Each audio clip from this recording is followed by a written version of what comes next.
আসসালামু আলাইকুম এভরিওয়ান, আশা করি আপনারা সকলে অনেক বেশি ভালো আছেন, সুস্থ আছেন। আজকে আপনাদেরকে দেখাবো কিভাবে আপনি মেলবেট অ্যাকাউন্ট ক্রিয়েট করে প্রতি মাসে ঘরে বসে হাজার হাজার লক্ষ লক্ষ টাকা ইনকাম করবেন। তাছাড়া আপনার আইডি কার্ড দিয়ে আপনার অ্যাকাউন্টে কিভাবে ভেরিফাইড করবেন সম্পূর্ণ দেখাবো আজকের এই ভিডিওতে। তো ভিডিওটা স্কিপ না করে প্রথম থেকে শেষ পর্যন্ত দেখতে থাকুন। তো প্রথমে ক্রোম থেকে আপনারা মেলবেট অ্যাপটি ডাউনলোড করে নেবেন। এখানে অ্যাকাউন্ট খোলার জন্য এখানে রেজিস্ট্রেশন লেখা আছে, এটার উপর একটা ক্লিক করে দেবেন।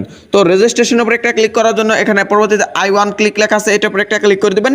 এটার উপর একটা ক্লিক করার পর এখানে একটু লোড নিবে, লোড নেওয়া কমপ্লিট হয়ে গেলে এখানে এরকম একটি ফর্ম দিবে। তো পরবর্তীতে এখান থেকে আপনাদের তেমন কোনো কাজ করতে হবে না, স্ক্রিনের উপর একটি প্রোমো কোড পাবেন, অথবা এই যে আমরা যে প্রোমো কোডটি এখানে দেখিয়ে দিচ্ছি এই প্রোমো কোডটি এখানে দিয়ে দিবেন। দিয়ে দেওয়ার পর এখানে তিনটা ঘর পাবেন, এই তিনটা ঘর এরকম ভাবে টিক মার্ক দিয়ে এখানে বড় একটা টিক মার্ক পাবেন, এটার উপর একটা ক্লিক করে দিবেন।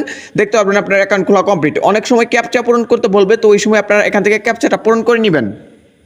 তো বন্ধুরা, এই যে দেখতে পাচ্ছেন ক্যাপচা দিয়েছে, তারপর এখানে আই এম নট রোবট, এটা একটা ক্লিক করে দেবেন। আমি আপনাদেরকে দেখিয়ে দিচ্ছি কিভাবে ক্যাপচা পূরণ করতে হয়। এই সময় আমরা একটা ক্যাপচা দেখিয়ে দিচ্ছি আপনাদেরকে, পরবর্তীগুলো আপনারা নিচেরা এখান থেকে দেখে নেবেন। তারপর এগুলো এখানে ভেরিফাই লেখা আছে, এটার উপর একটা ক্লিক করে পরবর্তীতে এখান থেকে আরেকটি মোটরসাইকেল দিবে আপনাদেরকে। তো মোটরসাইকেল জেনে আছে এগুলো কিন্তু এখানে আপনাদেরকে দিতে হবে। দিয়ে দেওয়ার পর এখানে ভেরিফাই করে এখান থেকে ক্যাপচাটা পূরণ করে নেবেন। তো এটা আমরা করে নিই। তো এই যে বন্ধুরা দেখতে পাচ্ছেন আমাদের ক্যাপচাটা পুরো কমপ্লিট। এই যে দেখতে পাচ্ছেন আমাদের অ্যাকাউন্ট খোলাও কিন্তু কমপ্লিট হয়ে গেল। পরবর্তীতে এখান থেকে নেক্সট লেখা আছে, আমরা এটার উপর একটা ক্লিক করার আগে এটা অবশ্যই স্ক্রিনশট রেখে দিব। তো নেক্সটের উপর একটা ক্লিক করে দিলাম, আর অটোমেটিকলি কিন্তু আমাদের অ্যাকাউন্ট কিন্তু এখান থেকে লগ ইন করা কমপ্লিট হয়ে গেল। এই যে দেখতে পাচ্ছেন আমাদের অ্যাকাউন্টটি খোলা কমপ্লিট। তো এখন কথা হচ্ছে এখান থেকে আইডেন্টি কার্ড দিয়ে ভেরিফাইড করার জন্য এখানে মেনু লেখা আছে, এটার উপর একটা ক্লিক করবেন। তারপর এখানে পার্সোনাল প্রোফাইল লেখা আছে, এটার উপর একটা ক্লিক করবেন। এটার উপর একটা ক্লিক করার পর এখানে ফিল ইন পার্সোনাল ডাটা লেখা আছে, এটার উপর একটা ক্লিক করে দিবেন। এটার উপর একটা ক্লিক করার পর এখানে এনআইডি কার্ডের তথ্যগুলো দিতে হবে। যেমন প্রথমে বলতেছে যে ইন্টার দ্য ফার্স্ট নেম দিতে, তো এখান থেকে আমাদের ইন্টার দ্য ফার্স্ট নেম যেটা আছে এখান থেকে আমাদের ইন্টার দ্য ফার্স্ট নেমটা এখানে দিয়ে দিব। তো ফার্স্ট নেমটা দিয়ে দেওয়ার পর সামান নেম, মানে এখান থেকে লাস্ট নেম থাকে মিয়া খান এরকম, মিডল নেম থাকতে দিবেন, না থাকলে না দিবেন। পরবর্তীতে বলতেছে ডেট অফ বার্থ, এখান থেকে আপনার জন্ম তারিখটা দিয়ে দিবেন। পরবর্তীতে বলতেছে প্লেস অফ বার্থ, তো আপনার জন্মস্থানটা এখান থেকে কিন্তু আপনাদেরকে দিতে হবে। তো এখান থেকে আমরা জন্মস্থানটা দিয়ে দিলাম। পরবর্তীতে বলতেছে রিজনের জায়গায় অবশ্যই আমরা বাংলাদেশটা সিলেক্ট করে দিব। সিটির জায়গা অবশ্যই এখান থেকে আমরা যে সিটিতে থাকি ওটা দিয়ে দিব। তো রুসাইটেশন অ্যাড্রেসের জায়গায় আপনার একটা অ্যাড্রেস দিয়ে দিবেন। তো অ্যাড্রেসটা দিয়ে কমপ্লিট হয়ে গেলে ডকুমেন্ট টাইপের জায়গায় অবশ্যই ন্যাশনাল আইডি কার্ড দিয়ে দিবেন। পরে সেরেসাই হ্যাপ এটা থাকলে দিবেন, না থাকলে না দিবেন। পরবর্তী বলতেছে ডকুমেন্ট নাম্বার, তো আপনার এনআইডি উল্টো পাশে কিন্তু একটা ডকুমেন্ট নাম্বার দেওয়া থাকবে, এটা দিয়ে দিবেন, বা মোবাইল নাম্বার ইউজ করতে পারেন। পরবর্তীতে ডেট অফ ইস্যু, তো এখান থেকে এনআইডি কার্ডটা কত তারিখে হাতে পেয়েছেন এটা দিয়ে দিবেন। পর ইস্যুড বাই বাংলাদেশ গভর্নমেন্ট দিয়ে দিবেন। তো এই যেখান থেকে বাংলাদেশ আমরা গভর্নমেন্ট দিয়ে দিলাম। পরবর্তীতে এক নজরে এই তথ্যগুলো দেখে এখন বড় একটা টিক মারবেন, এটার উপর একটা ক্লিক করে দিবেন। কোনো প্রকার ক্যাপচা পূরণ করতে বললে ওই সময় ক্যাপচাটা পূরণ করে নেবেন। তো এই যে বন্ধুরা দেখতে পাচ্ছেন এখান থেকে ক্যাপচাটা পূরণ করার পর একটু লোড নিবে। এই যে দেখতে পাচ্ছেন এটা কিন্তু কমপ্লিট। পরবর্তী ওকে লেখা আছে, আমরা এটার উপর একটা ক্লিক করব। তো এখন কিন্তু আপনাদের ইমেল এবং কি নাম্বারটি লিঙ্ক করার জন্য এখানে ইমেল লিঙ্ক করার জন্য ইমেল লিঙ্কের পাশে এখানে লিঙ্ক লেখা আছে, এটার উপর একটা ক্লিক করে দিবেন। পরবর্তীতে এখান থেকে আপনার যে ইমেল অ্যাড্রেসটি দিয়ে লিঙ্ক করতে যাচ্ছেন ওই ইমেলটা বসিয়ে দিবেন। পরবর্তীতে নেক্সট লেখা আছে, এটার উপর একটা ক্লিক করে সেন্ড কোডের উপর একটা ক্লিক করে দিবেন। আবারও কিন্তু ক্যাপচা পূরণ করতে বলবে, ক্যাপচাটা পূরণ করে নেবেন। তো তারপর দেখতে পারবেন আপনি যে ইমেলটি এখানে দিয়েছেন ওই ইমেলে কিন্তু একটা ভেরিফিকেশন কোড যাবে, ওই কোডটা কিন্তু এখানে কিন্তু আপনাদেরকে বসাইতে হবে। এই যে দেখতে পাচ্ছেন আমাদের ইমেলটা এখানে দেওয়া রয়েছে। তো এখন আমরা একটু ওয়েট করে নিব, যে আমাদের ওয়েটে করার পরে কিন্তু আমাদের ইমেলে কিন্তু ওই ভেরিফিকেশন কোডটা আসবে।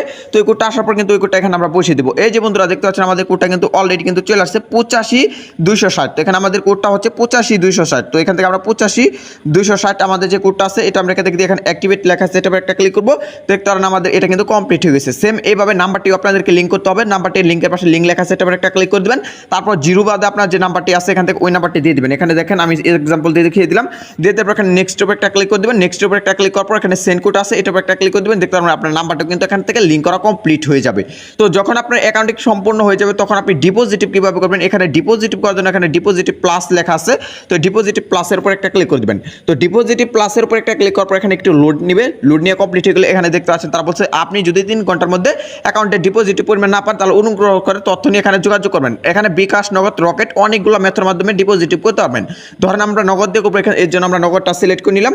নগদটা সিলেক্ট করার পর এখানে মিনিমাম এখান থেকে কিন্তু ডিপোজিটিভ কিন্তু 300 টাকা, আর অবশ্যই কিন্তু এখানে কিন্তু ক্যাশ আউট করতে হবে। তো এখান থেকে যে তাদের কিন্তু নাম্বারটা দেওয়া রয়েছে এখানে এটার উপর একটা ক্লিক করে নাম্বারটি কপি করে নেবেন। কপি করা কমপ্লিট হয়ে গেলে তারপর বিকাশে চলে যাবেন, টাকাটা পাঠিয়ে এখানে যে ট্রানজ্যাকশন আইডি পাবেন ওটা দিয়ে দেবেন। তো আমরা বিকাশে চলে যাচ্ছি। তো ওকে বন্ধুরা, আমরা নগদ অ্যাকাউন্ট আসার পর এখানে ক্যাশ আউট লেখা আছে, আমরা এটার উপর একটা ক্লিক করবো। যে নাম্বারটি কপি করে আনলাম ওই নাম্বারটি বসিয়ে দিব। তো তারপর এখান থেকে আমরা কত পরিমাণ করতে চাচ্ছি, সর্বনিম্ন 300 টাকা, ধরেন 300 টাকা দিয়ে দিব। পরবর্তীতে এখান থেকে পিন দিয়ে এটা আমরা কনফার্ম করে নিব। তো কনফার্ম যখন করা কমপ্লিট হয়ে যাবে তখন কিন্তু আপনাদের কিন্তু একটা ট্রানজ্যাকশন আইডি দিবে। কীরকম ট্রানজ্যাকশন আইডি দিবে, এই যে আমি আপনাদেরকে সিম্পলভাবে বলে রাখি, এই যে এখানে দেখতে পাচ্ছেন একটা ট্রানজ্যাকশন আইডি কিন্তু এখানে দেওয়া রয়েছে। তো এরকমভাবে কিন্তু আপনাদেরকে কিন্তু একটা ট্রানজ্যাকশন আইডি দিবে। তো এই সময় এখান থেকে ট্রানজ্যাকশন আইডিটা আপনারা কপি করে নেবেন। কপি করা হয়ে গেলে তারপর এখানে আপনারা মেলবেটে ব্যাক চলে আসবেন। তারপর যে নাম্বার থেকে টাকাটা পাঠিয়ে পাঠিয়েছেন ওই নাম্বারটা কিন্তু এখান থেকে কিন্তু আপনাদেরকে বসাইতে হবে। বসানো কমপ্লিট হয়ে গেলে যে ট্রানজেকশন আইডিটি নিয়ে আসলেন ওটা বসিয়ে দিবেন। তারপর এখানে কনফার্ম লেখা আছে, কনফার্মের উপর একটা ক্লিক করবেন, দেখতে পারবেন আপনাদের কিন্তু এটা করা সাকসেসফুল হয়ে গেছে। তারপর কিছুক্ষণ সময় আপনারা ওয়েট করবেন, দেখতে পারবেন আপনার অ্যাকাউন্টে কিন্তু ওই টাকাটা কিন্তু অ্যাড হয়ে যাবে। তো বন্ধুরা এই ছিল মূলত আজকের ভিডিও, আশা করি আপনাদেরকে বুঝাইতে পারছি। তো এছাড়াও যদি আপনাদের কোনো বুঝতে অবশ্যই হয় তো অবশ্যই আমাদের কমেন্ট করে জানিয়ে দিবেন। তো দেখা হচ্ছে নেক্সট একটা নতুন কোনো ভিডিও নিয়ে, সে পর্যন্ত সকল ভালো থাকবেন, সুস্থ থাকবেন, আল্লাহ হাফিজ।